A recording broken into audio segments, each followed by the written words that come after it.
Hello, you are most welcome, ladies and gentlemen, to your Power Behind the Voice on Tuesday Night Anatomy with Daniel Okwan.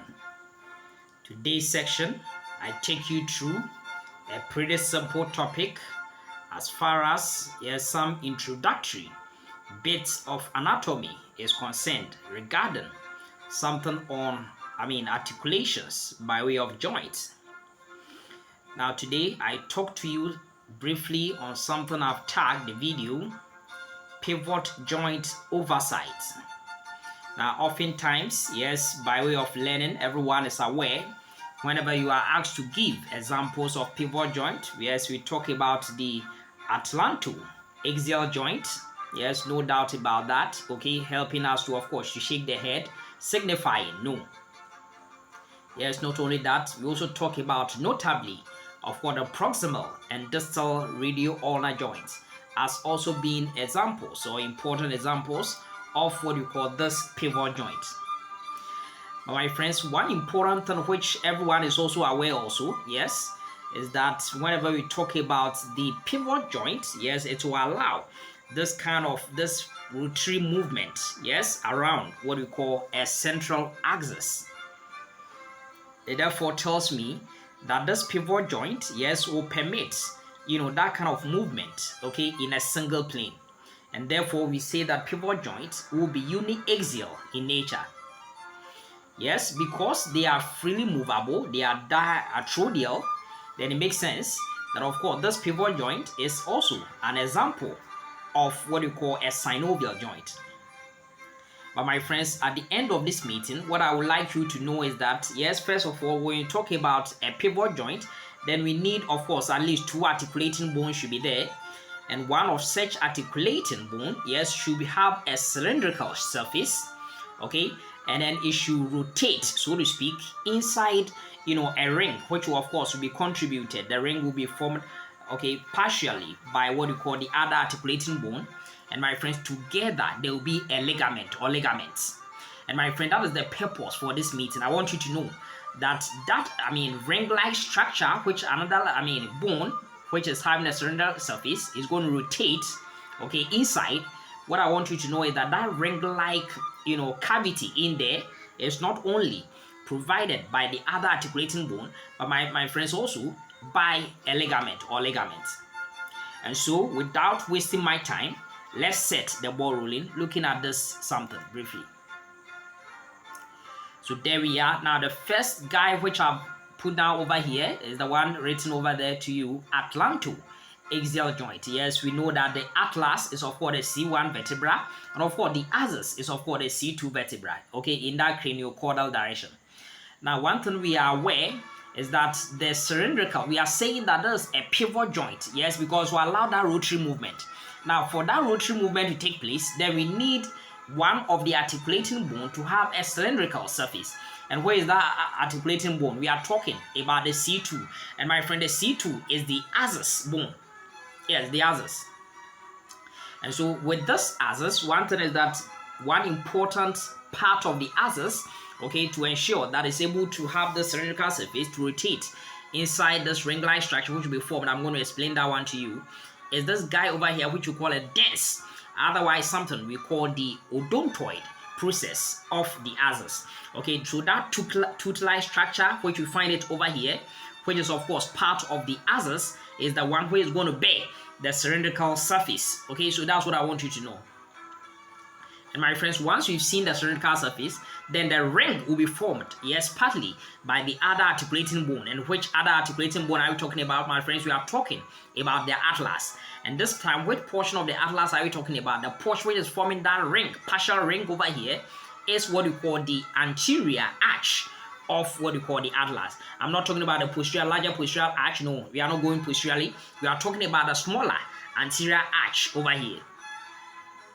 Now, my friends, after that, even the lateral masses of the atlas will provide surfaces for attachment of this ligament, okay, which runs in a transverse manner, and that is why we call it the transverse ligament of the atlas. So that at the end, we get this complete ring-like structure, so that this odontoid process, by way of course, the dens of the axis, yes, can rotate in here.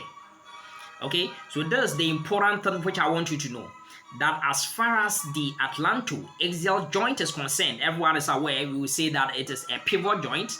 What I want you to become aware is that the cylindrical surface, okay, and when bone is providing that cylindrical surface, my friends, we are talking about what we call the axis. And which portion of the axis? We are talking about the dens or the odontoid process. And then the ring will partially be contributed by what we call the anterior arch of the atlas, and then from the posterior aspect completing the ring altogether, we have what we call the transverse ligament of what we call the atlas, completing the whole thing from the lateral masses of what we call the atlas. Okay, so that is the first guy which I want you to know.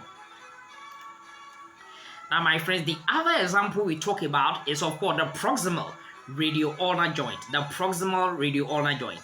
Yes, one thing that we know about, of course, the elbow joint is that there are three important joints which you can appreciate over here. We talk about the radial joint. We talk about the humero-ulnar joint. And my friends, we also talk about what we call the proximal radio-ulnar joint. Now, I am interested in the proximal radio-ulnar joint because, my friends, over here, we have a pivot joint here. And by way of the description, we need one of the articulating bones, okay, to present with what we call a cylindrical surface, and which is that guy, my friends. It is the head of what we call the radius. And my friends, apart from that, we're supposed to get that kind of ring, okay, so that the head, where is having the cylindrical surface, okay, can fit in here, and of course so that it can rotate in there. And so that ring-like structure, okay, cavity, which is going to be provided, yes, is going to be provided by this time. We talk about proximally, we have a notch over here on what we call the ulna, something we call the radial notch, okay, of the ulna, radial notch of the ulna. Okay, so that one provides a partial ring, so to speak. And my friends, to the other side, it will be completed, yes, from the lateral aspect, it will be completed by a ring, okay, and ligaments which also form that kind of ring at the lateral aspect. And that is why, my friends, simply this ligament is called the annular ligament. Yeah, so I want you to know about that. As far as the proximal radio-ulnar joint is concerned, yes, the cylindrical surface, yes, is by way of the head of what we call the medial aspect of the head of the radius, and then the cavity, yes, toward the medial aspect, toward the lateral aspect of the ulna, we have what we call the radial notch of the ulna, okay, and then laterally, okay, it will be completed by something that we call the annular ligament. Okay, so that is something that I want you to become aware of. Okay, now finally, if we talk about the other joints, this time we're talking about the distal radio-ulnar joint. Distal radio-ulnar joint. And my friends, for the distal radio-ulnar joint, yes, you can see that there's a distal aspect, yes, because you can see that this is the radius, yes, it's having its expanded aspect. You can see talking about the stylo process of the radius, okay, over here. And then you can see the articular surface, okay, at the distal aspect, yes, one for that of the scaphoid, yes, the other for the lunate, okay. So these are the carpal bones over here. So we are looking at the distal aspect of what we call the forearm. So actually we are in the wrist region, and that is why over here too we are going to have a joint, okay. So this one too is, of course, we are talking about the shaft of the ulna, yes. Eventually at the terminal aspect distally, we are going to have what we call the head of what we call the ulna. And my friends, over here too, yes, we are going to have the ulnar stylo process, but I'm interested in the head of the ulna. And because we have the head of the ulna, it's going to present with a cylindrical surface over here. So I want you to appreciate that. And then the ring is going to be provided partially by, of course, another notch that we find over here. And this time the notch is called the ulnar notch of the radius. Ulnar notch of the radius. So that's the nomenclature. Ulnar notch of the radius. And so we are not done. So we need to complete, yes, this, ring, so to speak. And so to complete that ring, then what will happen is that this ligament that we find over now, I'm looking at it this way, this is actually the ventral aspect or the anterior aspect of the bones. Okay, so I go to the rear aspect, the other side will become the posterior aspect. Now, anything which is in relation, okay, to the ventral aspect, you use the word volar. Okay, now anything which is related as far as the palm is concerned can also be called palmar. So either we say palmar or volar. And then as we go toward the back portion, then we'll be talking about dorsal. Okay, so that is why this ligament over here, and my friends, the one who is very close to the skin will be superficial, the one who is deeper will be of course deep. Okay, so this guy that we find over here is actually called superficial volar or palmar radial ulnar ligament. Now, please understand the nomenclature. Now, this one is superficial, but we are going to see another one here which will be deep. And so we are calling this superficial, okay, volar because it's related to where the palm is, okay, or we can say palmar.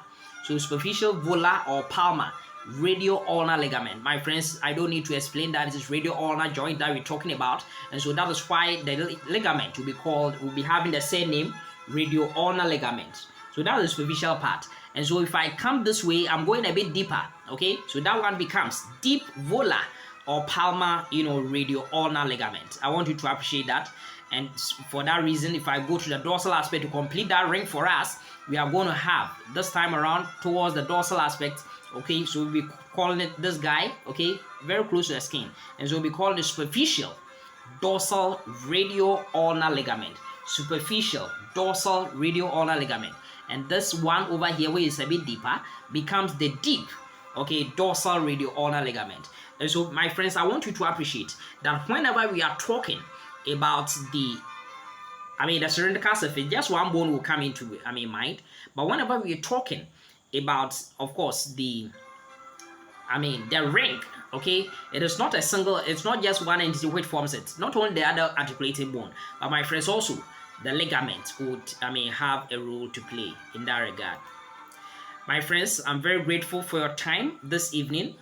I hope you found this meeting helpful. I'm very grateful. Okay, so I believe that we'll be talking about all these important things, yes, in some future videos. So have a good night, all of you, and may the good Lord richly bless you. Amen.